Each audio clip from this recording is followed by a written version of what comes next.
ये भी कहा जाता है कि इस दफ़ा जब कंपैरिजन होता है तो कहते हैं कि इस दफ़ा शोर इसलिए भी ज़्यादा मचा कि because of the kind of popularity Imran Khan has as a leader, उसकी वजह से मैग्नीट्यूड भी बढ़ाना पड़ा रिगिंग का या मैनेज करने का एज़ कम्पेयर टू बिफोर। और दूसरा ये कि शोर भी इसलिए ज़्यादा मचा क्योंकि because of his popularity and because जो हम ये बात कर रहे हैं कि उनकी प्रेजेंस जो है उनकी टीम की, उनकी सोशल मीडिया टीम की, सबकी इतनी ज़्यादा है कि वो हर चीज़ का शोर जो है वो ज़्यादा मचा देते हैं। हाँ देखिए, ये नैरेटिव बनाने का जो एक आप कह सकते हैं आर्ट है, अभी मैं इस पे बात नहीं कर रहा हूँ झूठा नैरेटिव या सच्चा, उसमें ऑब्वियसली इमरान खान ने तो कोई कंपैरिजन नहीं उसका, और पीटीआई करती है सोशल मीडिया पे क्योंकि उनका क्लाउड इतना ज़्यादा है, उनका एक्सेस इतना ज़्यादा है उस पर, तो वो उसको बड़ा इस्तेमाल करते हैं।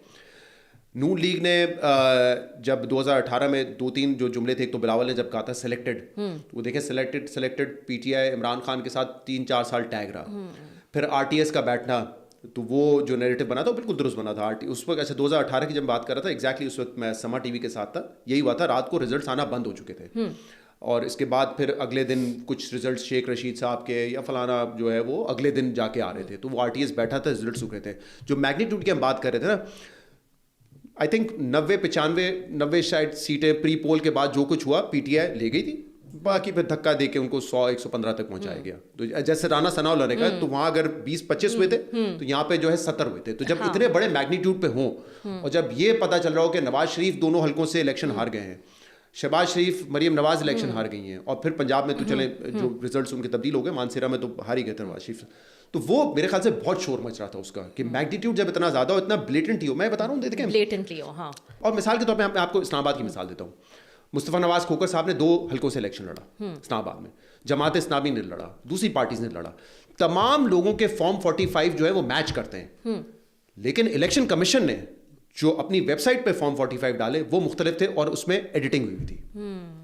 तो तमाम ये Mustafa Nawaz Khokhar is not PTI, Jamaat Islami is not PTI, वो सब इस बात पे इत्तेफाक करते थे कि हमारे फॉर्म 45 जो हमें मिले, हमारे जो पोलिंग स्टेशन पोलिंग एजेंट्स ने दिए, वो मैच कर रहे हैं। एक तो ईसीपी ने खिलाफ वर्जी ये की कवानीन की कि बहुत लेट डाले फॉर्म 45, जो टाइम होता है फ्रेम उसमें नहीं डाले, और जो डाले उसमें चेंजेस थे और वो मुख्तलिफ थे। तो ये कैसे हो सकता है?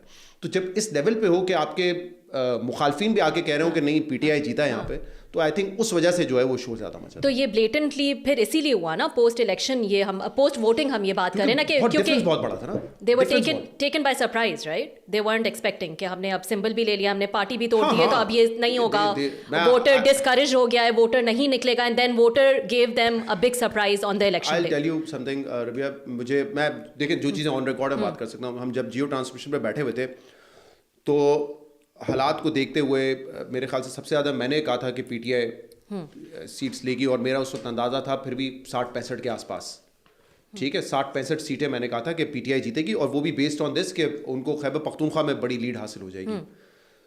लेकिन बाकियों के जो अंदाजे थे वो उससे भी कम थे, और वो मेरे ख्याल से दुरुस्त थे अपनी जगह पे, क्योंकि जिस किस्म का माहौल था वी वर नॉट एक्सपेक्टिंग कि इतना बड़ा होगा, तो that was a surprise for most of the people.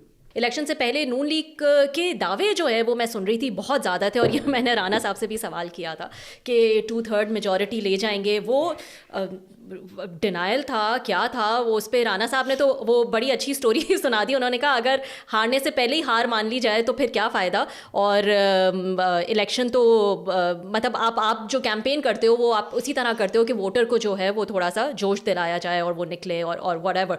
तो क्या नून लीग के अंदर क्या चल रहा था आपके ख्याल में? मैं ये सवाल ना कई पार्लियामेंटेरियन से कर चुका हूँ जो लोग इलेक्शन लड़ते हैं, और मैं ये सवाल उनसे भी करता हूँ कि जो एजेंसीज होती हैं ऑन ग्राउंड, उनके अंदाजे कैसे गलत हो सकते हैं। ये भी मैं आपको जो कह रहा हूँ ना, मैंने अगर 60-65 दिए थे वो इस बुनियाद पे नहीं थे कि पॉपुलैरिटी नहीं थी, वो इस बुनियाद पे थे कि शायद लोग बददिल हो गए हैं कि यार सिंबल नहीं है, पीटीआई का तो जीतने का चांस ही नहीं है, तो लोग निकलेंगे ही नहीं। डिस्करेज होने की वजह से लोग निकलेंगे नहीं। और पीटीआई और नून लीग को पता है कि हम इलेक्शन जीत रहे हैं तो वो निकलेंगे। वो उल्टा हो गया ना, वो कंप्लेसेंट हो गए कि हम तो जीत गए, उनका वोटर शायद निकला ही नहीं या था ही नहीं, लेकिन पीटीआई वाले निकला है। That was a surprise. ये इसमें कोई जर्नलिस्ट, कोई आदमी जो ऑन ग्राउंड था, जो सियासतदान ऑन ग्राउंड हो, उनको ये पता था कि पीटीआई की पॉपुलैरिटी है, और बहुत ज़्यादा है, इसमें कोई शक की बात नहीं। और राना साहब बिल्कुल ठीक कह रहे हैं, ये बैक टू बैक सजाएं जो मिली इमरान खान को, खासतौर पे इद्दत केस में ना, उसने माहौल बहुत टर्न अराउंड कर दिया। उन्होंने तो कहा कि वो एक महीना जो लास्ट था ना, उसने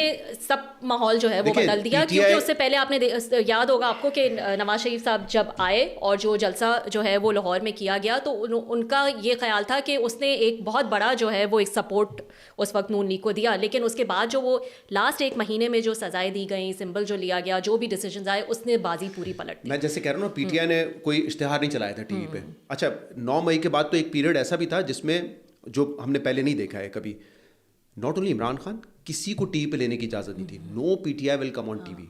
ये नून लीग के दौर में हमने देखा, जब नून लीग के साथ ज्यादतियां हो रही थी कि मरीम नवाज को मना कर दिया, टीवी पे नहीं आएंगे, नवाज शरीफ टीवी पे नहीं आएंगे, एक दो लोगों के हवाले से हो जाता था। लेकिन 9 मई के बाद तो एक ये सेंसर टोटल था कि पीटीआई का कोई नहीं आएगा। फिर आहिस्ता आहिस्ता वो इलेक्शंस के दौरान तक वो ठीक हो गया था मामला, फिर तो आ रहे थे उनके रहनुमा। लेकिन उस वक्त ये माहौल था। जो लोग ऑन ग्राउंड थे ना, उनको तो मुझे समझ नहीं आता कैसे अंदाजा नहीं हो सकता। हाँ, ये एक अलग बहस थी कि डिस्करेज होकर वो ना निकले, बट ऑन ग्राउंड लोगों को पता था कि क्या पॉपुलैरिटी है, और अगर वोटर निकलेंगे दोनों के तो पीटीआई के ज्यादा होंगे।